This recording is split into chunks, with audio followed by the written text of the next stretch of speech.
પણ આપણે કે ઘોડો હોય, હાથમાં ભાલું હોય, લીલા લુગડા હોય, હવે એવું આવવાનું નથી, મેળ પડવાનું નથી.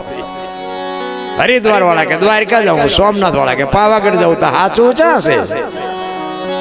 આપણા ગામના રામજી મંદિરમાં છે એનો મેળ પડતો? આપણા ગામનો રામજી મંદિરનો પૂજારી બિચારો એકલો ટોકરી વગાડે, બોલો. કોઈ મંદિરમાં આરતીમાં નથી જાતું. આરતીમાં ઓલા પણ તમે જુઓ તો વીઆઈપી દર્શન કરવાના 500 આપે. અહીંયા 10 ની નોટ નથી ગામના પૂજારીને આપતા. જો તો ખરા હું તું હાલ્યું ચોખ્ખું ઘી બજારમાં નથી ખપતું ને દારૂ બાવળી 2 લીટરના પીપડા ખપી જાય. ગાયો રોડમાં રખડે છે, કુતરા બંગલામાં છે લ્યો. આ જોડા શોરૂમમાં છે, સોપડા ફૂટપાથ ઉપર વેકાય. જો તો ખરા બધું આપણે આને પાછા તો કે મેરા ભારત મહાન. હવે આમાં ચમ કેવો મારો ભારત મહાન. અરે બાપુ, આપણી સંસ્કૃતિની પથારી. હું તો એમ કહું, વડીલ હોય ને એને કંઈક સન્માન કરજો બાપુ, એનું કંઈક માનપાન સાચવજો. અને હું તો ત્યાં સુધીની વાત કરું, માન ને બાપને પગે લાગીને જાઓ ને જિંદગીમાં બાપુ ક્યાંય પગે ન લાગવું પડે, આપણી ગેરંટી રાખ. અરે કદાચ મા બાપને પગે ન લાગો ને તો કાંઈ નહીં, પણ દુનિયામાં તમારા હાટું થઈને તમારા મા બાપને બીજાની પાસે પગે લાગવા ન જવું પડે એવો ધંધો ન કરતા બાપુ, તોય મારો નાથ રાજી થાય. માન બાપ જેવા બાપુ આપણા હિતેશુ કોઈ છે જ નહીં.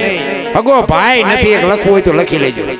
મારો દીકરો સુખી થાય, મારા દીકરાનો વ્યવહાર બરોબર હાલે, મારા દીકરાનું કંઈક ગાડું વ્યવસ્થિત હાલે, આવી અંતરથી જો કોઈ ચિંતા કરતું હોય ને તો તમારી જનેતા એક જ. બાકી તમારો હગો ભાઈ રાજી નથી. રામ લખવું હોય તો લખી લેજો. આ આકાશવાણી થઈ અને પછી બાપુ અરબુજીને ખબર પડી કે ખરેખર રામદેવજી બાપા તો મને મળવા જ આવ્યા હતા, પણ હું તો ઓળખી જ ન હોય કોઈ. અને પછી બાપુ અરબુજી ચોથા રાસુએ રેડ્યા હો કે એ મારા બાપ, હવે અમારે તને મળવું હોય તો શું કરવું પડે? અને આકાશવાણીથી રામદેવજી બાપાએ અરબુજીને કીધું એ કે હવે હું નહીં મળું, પણ મારી જોત ઉપર ભરોસો રાખજો. ચોખા ઘીની જોત, ગુગળનો ધૂપ અને ધોળી ધજા. ધજા ધોળી કીધી છે, અત્યારે બધા ચડાવે છે લીલી. શું કામ ચડાવે એમાં આપણે ઉતરવું નથી, જે ચડાવતો હોય બરોબર જ છે. મેં આ સંતો પાસે સાંભળી લેવા દો, રામાપીર મને ભેગા નથી થયા, પણ ધોળી ધજા, ગુગળનો ધૂપ, ચોખા ઘીની જોત અને મારા નામના 5 ગાણા ગૌરવજો. કોઈ પણ સ્વરૂપે હાજરી આપીશ બાપુ. આ ક્યાંક બેઠો હોય બેઠો હોય, તમને ભરોસો હોય કે ન હોય, મને છે. રામદેવજી બાપાની બાપુ, હું મારી પોતાની વાત કરું, મારા માથે જે રામદેવજી બાપાની કૃપા છે ને, આજ આખી દુનિયા મને ઓળખે છે. મારા દીકરા વ્યવસ્થિત છે, મારા ઘરના સભ્યો વ્યવસ્થિત છે, બધી બાપુ મોજે મોજ છે. ઘરે ખેતીવાડી, વાહન, ગાડીઓ, ઘોડા, ગાયો, ભેંસું બધું ભગવાનની કૃપાથી. પણ મારો રામદેવજી બાપુ મારી માથે ત્રાજવે છે. અને મારી આંગળી આ દુનિયામાં કોઈ નહોતું પકડ્યું ને. આ પહેરેલા આપણા હગા નહોતા. આ પીરિયડ માંથી હું પાર થયેલો છું એટલે હું તમને કહું છું. આ હું કોઈ સારું લગાડ્યું યાદ નથી, પણ આ મને પોતાને જાત અનુભવ થયા છે. કોઈ હગો નતો, કોઈ. હું આ જાહેરમાં બોલું છું ને, લાઈવ ચાલે છે ને, કોઈ નહીં. તેથી બાપુ રામદેવજી બાપા જે રામટેકરી ચોર વેરા છે ને, એ રામદેવજી બાપાએ જ મારું બાવડું પકડ્યું ને આજ બાપુ દુનિયામાં, મારી દુનિયામાં મને એક દી ઘરે નથી રહેવા દેતા. એ મારા રામા બાપાનો પ્રતાપ છે.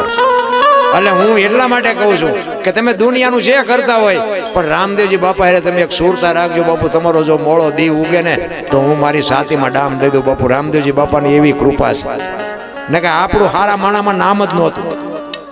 હા, એ અત્યારે અમુક લાઈવ હાલતું હોય ને તો અમુક મારે અહીંયા છે ને, એ જો જોઈ ગયા હોય તો વાળું ન કરે કે અમારો જો જ્યાં જઈને બેઠો એટલા બધા ભેગા કરી. હા, એ વાળું કર્યા વગર ના બેઠા હોય. એમાં પોસ્ટર વાંધે. આ તો સાયલા પોઈ ગયો કથામાં. આને આ હો ઉંદરડા મારીને બેઠી મીની, આને હું આ પડવો હોય? એ તમને ડફોળ કહેતા હોય છે અહીંયા ઘરે બેઠા. આ ડફોળ બધા આને હું હા પડવો હોય? પણ બાપુ મારો રામ આ બધા મારી હારે જ હોય. આ મારી ટીમ બધા મારી ભેગા જ હોય. ટીમ મારે લઈ જવાની હોય તો મારે આવડે આ જ હોય. પણ પૂછો આમ, એક દી હું ઘરે નથી રહેતો. મેં કીધું ને તમને 5 તારીખ સુધી હળંગ છું. 16 તારીખથી ચાલુ કર્યું છે. જે થવું હોય થાય. ઘણા મને એમ કે મરી જઈશું તો તમે જીવવાના છો, તમે એમ નામ મરવાના છો. હું તો એનું નામ લઈને મરવાનું છું. એટલે કહું છું નામ લેજો. જવાનું તો છે જ, એ વાત પાકી જ છે. એટલે 2 ખેતરવાની માથે એક મોરલો બોલતો અને આ કોયલ બેઠી વિચાર કરતી હતી.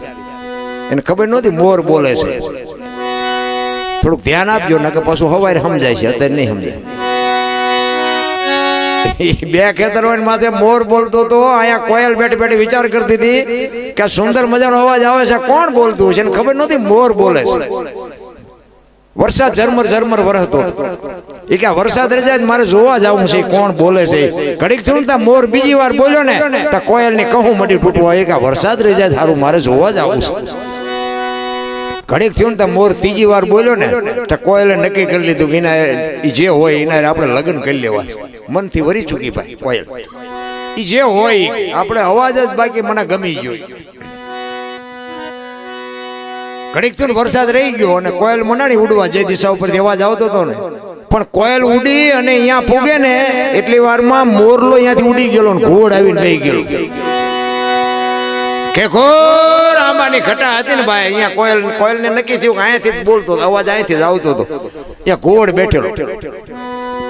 કોયલે કીધું કે હમણાં સુંદર મજાનો અવાજ આવતો હતી કે કોણ બોલતું હતી? કે ભાઈડો બોલતો. શું કામ? કોયલ ને બિચારીને વેઠી વેઠલો. એ કે આનું મોઢું જોયું ખાવા ન મળે, પણ ભગવાને કંઠ એને ખબર જ નથી બોલવા વાળો વિયો ગયો. એટલે બોલ્યો કે શું હતું? એ કે હતું બીજું કાંઈ નહીં, હું તમને મનથી વરી ચૂક્યો છું, મારે તમારે લગ્ન કરવા.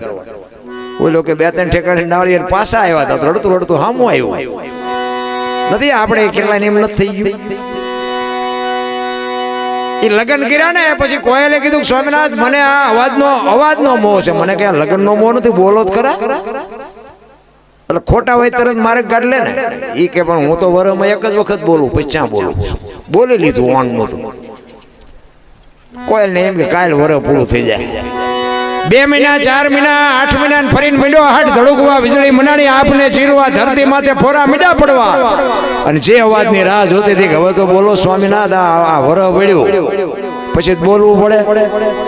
કુકુ કુ બોલો ને અઢી મણનો નિયાકો મૂક્યો કે આવી છેતરવી દીધી. મને પહેલા તો કહેવું હતું.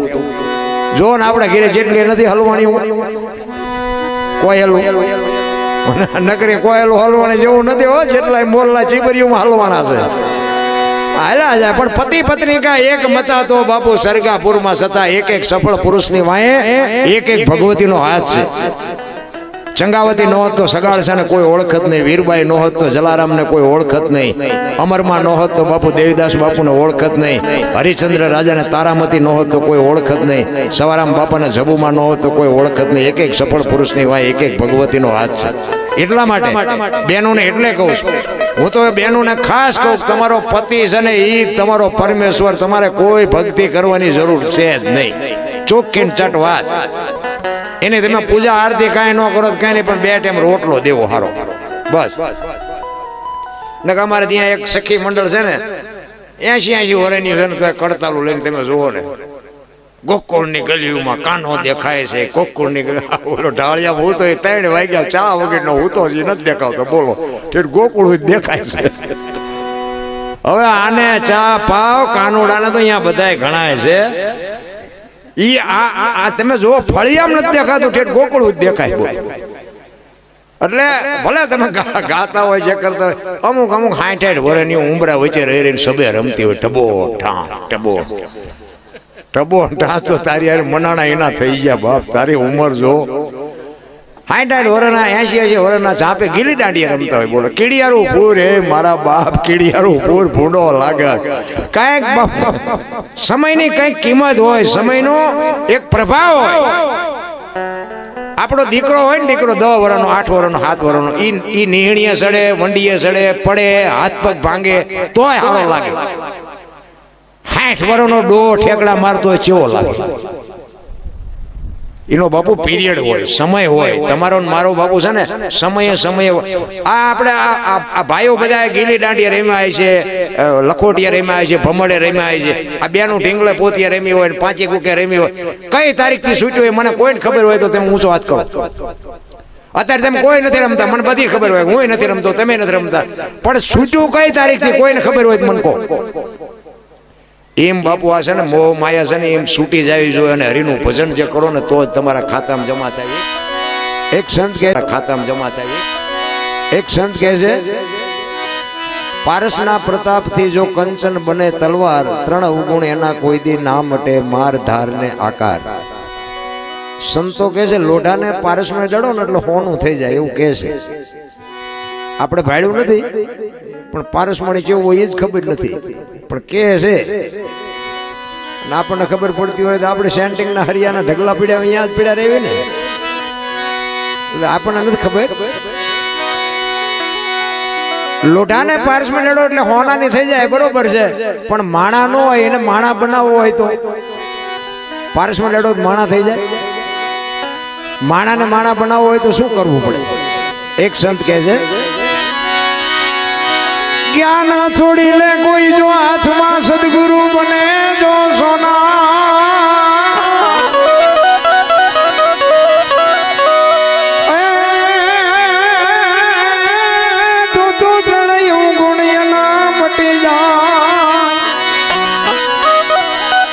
તો માર ધાર ને આકાર. સતી તોરલ જેવા જો બાપુ સમર્થ સદગુરુ મળે ને, આ સાસટીઓ, સધીર, જેસલ, માલો, કુંભો આ એકેય હામાં મળ્યા હારા નહીં. તમે જોવો તો ખરા, દુનિયામાં વૈકુંઠમાં ઘા કરી દીધો બૈરાએ. હું તો ઘણી જગ્યાએ કહું કે જ્યાં ધર્મ ધ્રુજો પુરુષ ન પૂગી ગયો ને, ત્યાં દેશની આબરૂ દીકરીઓ રાખી. તમે કહો તો સવાર સુધી દાખલા તમને આપું. ભાઈઓએ કઈ કામ કર્યું હોય તો મને કોણ કયો, મારે કંઈક કહેવા થાય. કઈ કર્યું જ નથી. રામચંદ્ર પરમાત્માને વનવાસ હતો, સીતાજીને નહોતો. આખી દુનિયાને ખબર છે. સીતાજી રામજીને હારે ગયા, પછી અહીંયાથી 14 વર્ષ પૂરા કરીને આવ્યા ને, પછી રામજીએ સીતાજીનો ત્યાગ કર્યો ને તો રામ નો ગયા. શું કામ ન જાય મારો રામ જાણે, કે હશે સારું કે સાચું હોય છે, પણ જ્યાં નથી એટલી આપણને ખબર છે. બધાને ખબર છે કે સીતાજીનો ગુનો શું હતો? કાંઈ ગુનો નહોતો. અને બાપુ કર્મની ગતિ જો બધા વાતો કરતા હોય ને, તો કર્મની હજી કોઈને ખબર જ નથી કર્મ શું છે. રામ જેવા રામને 14 વર્ષ વનમાં જવું પડે. સીતાજીને બાપુ આખી જિંદગીમાં હારો દી ન હોય ગયો. શું એ દીકરીનું કર્મ હશે? દ્રૌપદીના ચીર લૂંટાતા હતા, અહીંયા કોણ નહોતું? કાળના જડબા ઝાલીને ઉભા રાખે એવા પાંડવો હતા. એ દીકરીનો ગુનો શું હતો બધાને ખબર. શું એનું કર્મ? અખિલ બ્રહ્માંડના માલિક કૃષ્ણ પરમાત્મા આખું વિશ્વનું જેને સર્જન કર્યું હોય એને ખબર ન હોય કે આ બેસ તો ભીલ મને બાણ મારશે, એને ખબર ન હોય. કૃષ્ણ પરમાત્માને ખબર ન હોય. ભીલના બાણથી વિંધાવવું પડ્યું બાપુ, એનું શું કર્મ હશે? થઈ થાવીને થાશે એવો ત્રિકાલ જ્ઞાની મહાપુરુષ ગંગાનો પુત્ર ભીષ્મ બાપુ છેલ્લે બાણની પથારીમાં હોવું પડ્યું. પોતાના મૃત્યુને યમના દૂત લેવા આવે, પોતાના મૃત્યુને રોકી શકે. ઈ કે અત્યારે વ્યોજા 6 મહિના પછી આવજે, પોતાનું મૃત્યુ રોકી શકે એવો સમર્થ ને સિદ્ધ પુરુષ, અને જેની જનેતા ગંગા, એવી જેની માં, ઈ દીકરાને બાપુ છેલ્લે બાણની પથારીમાં હોવું પડ્યું. તેનું શું કર્મ હશે? આપણે કેટલાના બૂસ માર્યા છે એ આપણે નહીં જોવું પડે? કરમ બાપુ કોઈ દી છોડે નહીં. પછી ભલે હોય ભગવાન પરાશીના પીપળે ભીલે લઈ લીધા પ્રાણ. કર્મની ગતિ હજી બાપુ કોઈને ખબર. આ ભવની બધા વાતો કરે એમાં મને ટપા નથી પડતા, તમને પડતા હોય ભલે. કાલની ખબર નથી ને ભવની શું ખોડવી? ઓલા ભવમાં આમને, ઓલા ભવમાં આમને. આ મળ્યો એ સુધારેલો ના મોળો છે. આ ભવમાં શું ઘટે? સંતોષ નથી, શેઠો જ નથી. શેઠા આવે ને બળદિયા વળી જાય પાછા, આ તો ખાડમાં જાય ત્યાં સુધી પાછા જ નથી વળતા. એક સુરદાસ હતો ને, દીવો લઈને હાલો જતો હતો, દીવો લઈને સુરદાસ. કોઈક ડાયો માણસ સામો મળ્યો, કે તું તો સુરદાસ નથી? એ કે સુરદાસ દેખાય છે કે ના? કે દેખાતું નથી તો શું દીવો લઈને રખડે છે? એ કે આ આંખો વાળા મારી યાર ભટકાય નહીં, તેમાં દીવો રાખ્યો. હું નથી ભાળતો, પણ આ ભાળે એ મારી યાર ભટકાય છે ને પસાડે છે. અને વાત એ સાચી છે ને, સુરદાસ નક્કી કર્યા વગર પગ ન મૂકે. આપણે ખાડમાં જઈએ તે ખબર પડે નથી. અમુક રોજ આમ અવારનવાર ગાડીઓ નવી લે, અલગ અલગ કપડા પહેરે. અમારા ગુરુ તેમ કહેતા કે બહુ જાજુ ઘરાણું, જાજા સારા કપડા, સારું વાહન લઈને નીકળે ને, કે એનો બહુ ભરો ન કરો. જેટલું હોય એટલું લઈને નીકળે હોય, વાંહે કઈ હોય જ નહીં. જેટલું હોય એટલું પહેરી નીકળ્યા હોય. અને એવું જ હોય દાદુ ભાઈ. એટલે મારો કહેવાનો અર્થ હરિના ભજન સિવાય બાપુ ઉદ્ધાર નથી. એટલે સવારામ બાપા કહે છે, સવારામ બાપાએ બાપુ રામદેવજી બાપાનું જ ભજન કર્યું છે અને બળદેવદાસ બાપાના આજ વાસુદેવ મહારાજ પોતે